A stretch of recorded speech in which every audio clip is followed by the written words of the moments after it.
one waitress, one arrogant millionaire, and a grand piano. What started as a cruel attempt to humiliate her turned into a moment that silenced the room and shattered egos. You won't believe how she turned the tables with nothing but her talent. It was a warm Friday evening, and the hum of conversations filled the air at La Fontaine, an upscale restaurant tucked into the heart of Raleigh, North Carolina. The clinking of glasses, soft footsteps of servers, and the faint strains of jazz from a corner piano created an ambience of refined indulgence. Deborah, a 25-year-old waitress with a quiet demeanor and an unmistakable spark in her eyes, moved swiftly between tables, balancing plates and smiles. To most patrons, she was just another face in uniform, but inside she carried dreams bigger than the luxurious dining room around her. Deborah's passion wasn't serving tables. It was music.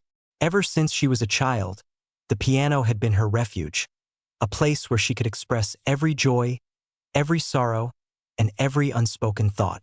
But dreams don't pay the bills. Working long shifts at La Fontaine was a necessity, a stepping stone toward the music academy she longed to attend. Few knew about her talent, except for the restaurant staff who occasionally caught her stealing moments at the old upright piano in the back room during break. That night, as the evening rush began to settle, the door swung open and in walked Leonard Grayson. Instantly recognizable, the wealthy entrepreneur made an entrance like he owned the room, flanked by a few equally polished companions.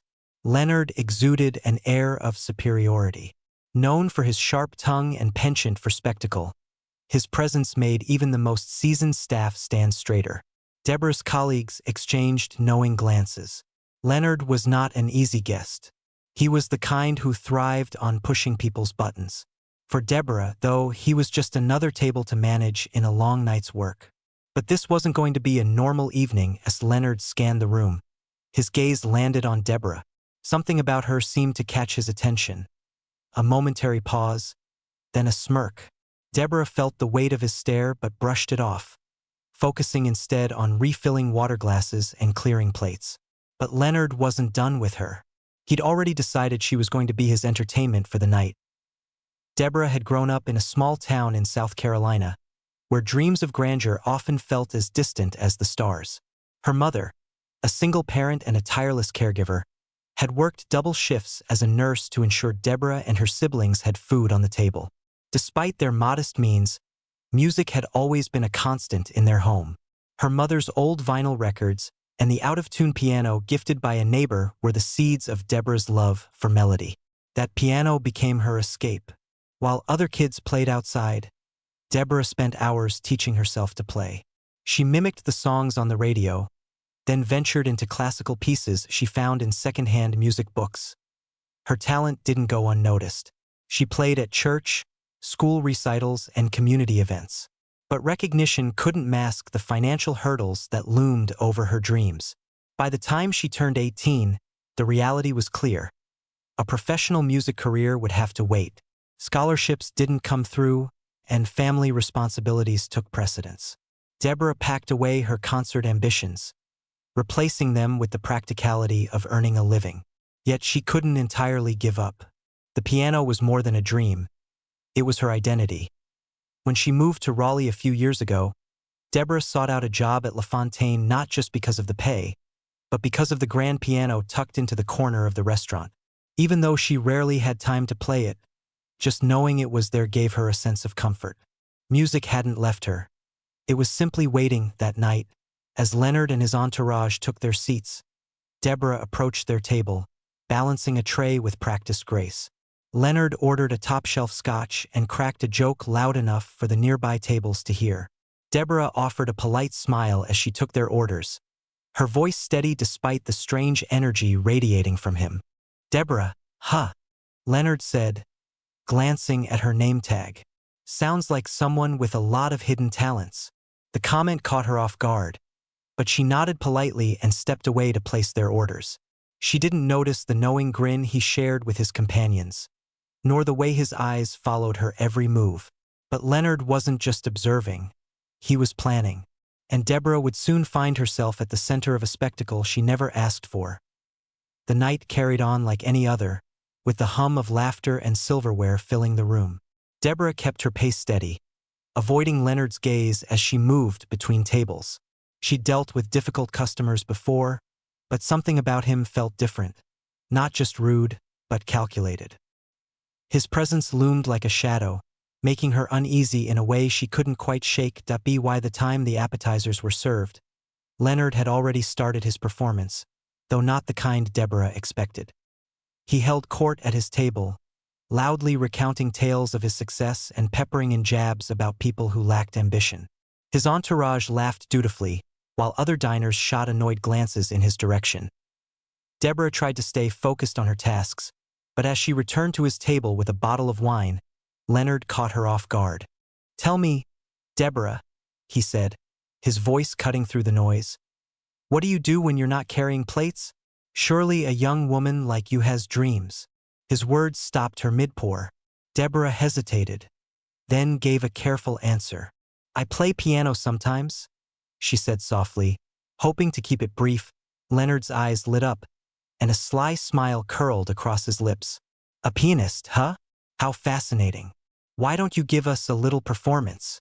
Deborah froze. The room seemed to quiet, the weight of his words hanging in the air.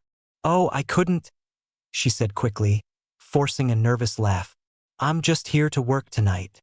But Leonard wasn't about to let it go. "Nonsense," he declared, his voice booming. "There's a piano right there in the corner.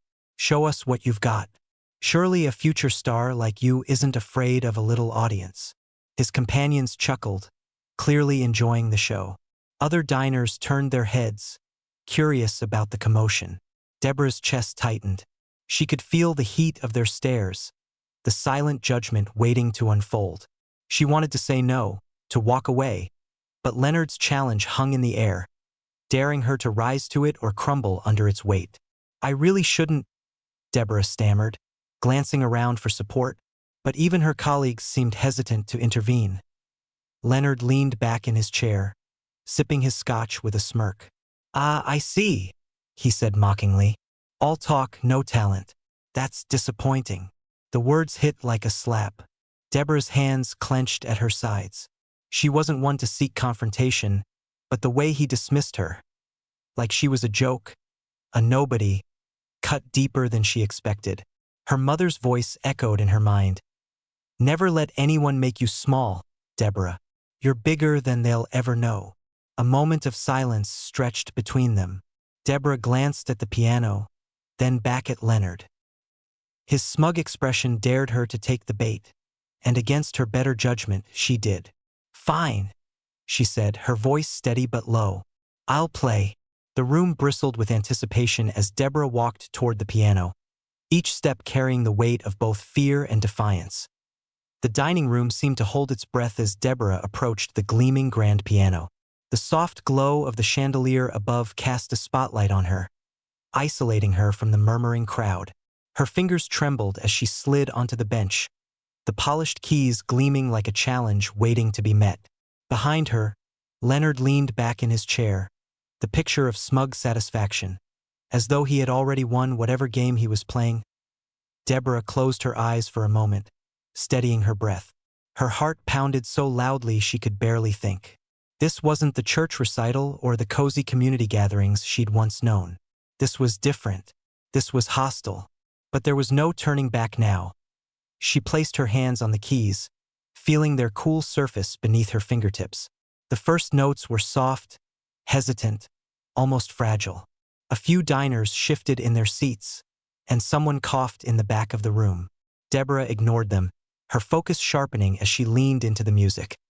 She chose a piece she knew by heart, a soulful rendition of Clair de Lune by Debussy. The melody spilled into the room, weaving through the air like a thread, delicate but unyielding. As her confidence grew, the music swelled. Her hands moved with a grace that belied the chaos inside her, the notes pouring out like a confession. Each chord seemed to carry a piece of her story. The sacrifices her mother made, the nights she spent practicing in a cramped room, the weight of dreams deferred but never abandoned. The diners fell silent, their earlier chatter replaced by a collective stillness. Even Leonard, who had been whispering to his companions, went quiet. Deborah didn't need to look at him to feel the shift in the room. The mocking energy had dissipated, replaced by something she couldn't quite name.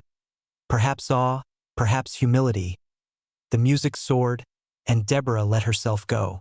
For the first time in what felt like years, she wasn't a waitress or a struggling dreamer. She was simply herself, an artist. Her fingers danced across the keys, drawing out emotions so raw and vivid they seemed to hang in the air like smoke. By the time she struck the final chord, the room was utterly still. For a moment, there was no sound, just the lingering resonance of the piano. Deborah sat frozen, her hands still resting on the keys, unsure of what would come next. Then, as though released from a spell, the audience erupted into applause. The sound was thunderous, reverberating off the walls and filling the room with a warmth Deborah hadn't expected. Some diners stood, clapping with a fervor that brought tears to her eyes. Her coworkers, who had been watching from the sidelines, joined in, their faces lit with pride. Leonard, however, remained seated. His smirk was gone, replaced by an expression Deborah couldn't quite decipher. Part shock, part discomfort. He raised his hands and clapped slowly, a hollow sound compared to the cheers around him. But even his hesitant applause couldn't overshadow what Deborah had just done. She had reclaimed her voice, and no amount of condescension could take that away. As the applause began to fade, the room seemed to exhale collectively. Deborah slowly stood, her knees still trembling but her back straight. She glanced around, and for the first time that evening, she truly saw the people watching her. Not as spectators, but as witnesses. Their expressions carried something new. Admiration, respect, and even a hint of awe. She didn't look at Leonard right away. Instead, she gave a small, polite nod to the diners who had clapped the loudest, her lips curving into a faint smile. It wasn't pride she felt, but relief. Relief that she hadn't let fear silence her. But then, as though magnetized, her gaze shifted to Leonard. He was still seated, his hands clasped in front of him on the table. The confident smirk he'd worn so brazenly earlier was nowhere to be seen. Instead, his face was a mask of forced neutrality, as though he couldn't decide whether to admit his misstep or double down on his arrogance. "Well," Leonard finally said, his voice louder than it needed to be, breaking the fragile silence that had settled over the room. "That was unexpected." He chuckled lightly, though it lacked its usual bravado. "I suppose talent really does come from the most surprising places." The comment landed like a dull thud. His companions exchanged awkward glances, unsure whether to laugh or stay silent. Deborah tilted her head slightly, studying him. His words were meant to be an olive branch, but they were hollow, weighed down by his inability to truly own the moment. "Thank you," Deborah said, her tone steady and deliberate. There was no warmth in her voice, but no hostility either. She wasn't about to let him pull her back into the smallness he'd tried to impose. Her performance had spoken louder than any rebuttal she could offer. Leonard cleared his throat, clearly uncomfortable under the weight of the room's collective gaze. He gestured toward the waiter for another drink, a flimsy attempt to regain his composure. "You've got quite a gift," he added, almost begrudgingly. Deborah nodded once, her gaze unwavering. "Everyone has a gift," she said, the weight of her words deliberate. "It's how you choose to use it that matters." The room seemed to hold its breath again, the subtle sting of her response rippling through the air. It wasn't loud, it wasn't aggressive, but it was enough. Leonard shifted in his seat, his usual air of dominance slipping further with each passing second. The diners began to turn their attention back to their meals, though the energy in the room had shifted entirely. Where there had once been the quiet hum of privilege and pretense, there was now something richer. A shared understanding, perhaps even respect, for the waitress who had reminded everyone of the power of authenticity. But Leonard wasn't just humiliated. He was exposed. And no amount of charm could shield him from the truth everyone in the room now saw. Deborah stepped away from the piano, the weight of the moment settling in her chest. Her colleagues greeted her with quiet smiles and subtle nods of encouragement as she returned to her station. She still had a job to finish, but something about her posture had changed. Her head was held a little higher, her movements more deliberate. Leonard's table had quieted. His entourage, who had laughed so freely at her expense earlier, now avoided eye contact, their conversation subdued. The bravado that once filled their corner of the restaurant had evaporated, leaving only an awkward silence in its place. The night continued, but Deborah felt lighter. Each step she took through the dining room felt more purposeful, her confidence blooming in a way she hadn't expected. As she refilled glasses and cleared plates, patrons stopped her to offer kind words. "You're incredible," one older woman said softly as Deborah set down a coffee cup. "I don't think I've ever heard anything so moving." "Keep going," another man added. "You've got something special. Don't let anyone tell you otherwise." Deborah thanked them with quiet humility, her heart swelling with gratitude. These weren't just compliments. They were validations of everything she'd worked for, everything she'd dreamed of becoming. Leonard, however, was not so gracious. As Deborah approached his table to deliver the check, he looked up at her with an expression that teetered between annoyance and reluctant admiration. "You've made your point," he said, his tone clipped. "No need to rub it in." Deborah paused, meeting his gaze directly. "It was never about proving anything to you," she replied, her voice calm but firm. "I just wanted to play." Leonard had no response.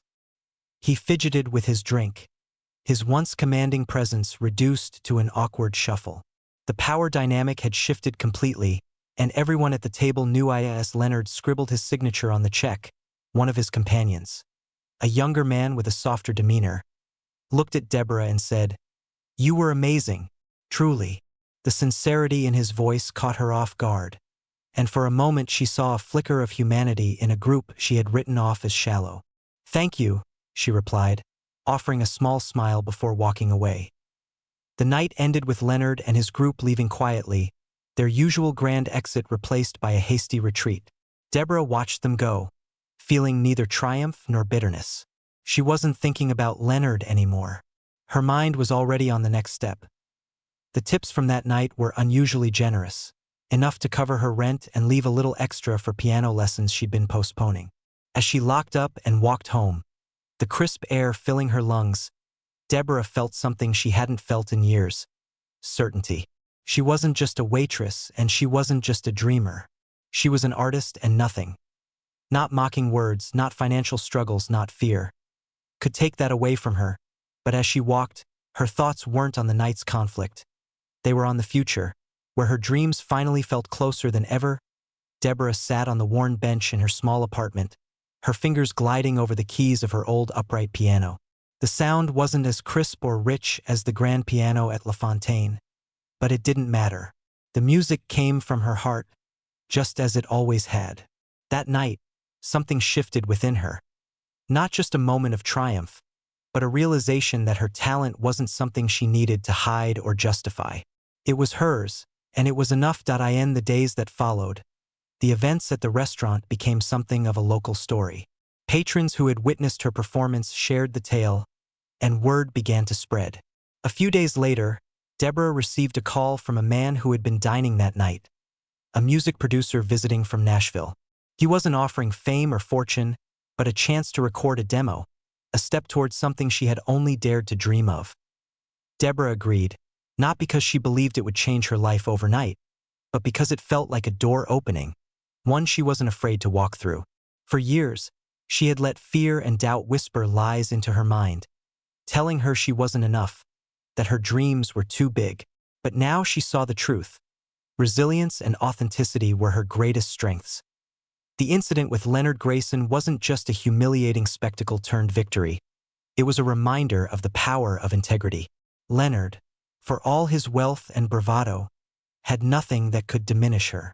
He represented every voice of doubt she had ever faced, and she silenced him with nothing but the purity of her craft. To anyone watching her story, Deborah's message was clear.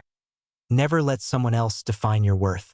The world is full of Leonard Graysons, people who project their insecurities onto others to feel powerful. But true power comes from staying rooted in who you are and letting your passions speak louder than their ridicule. She closed the piano lid and rested her hands on the faded wood. Deborah smiled.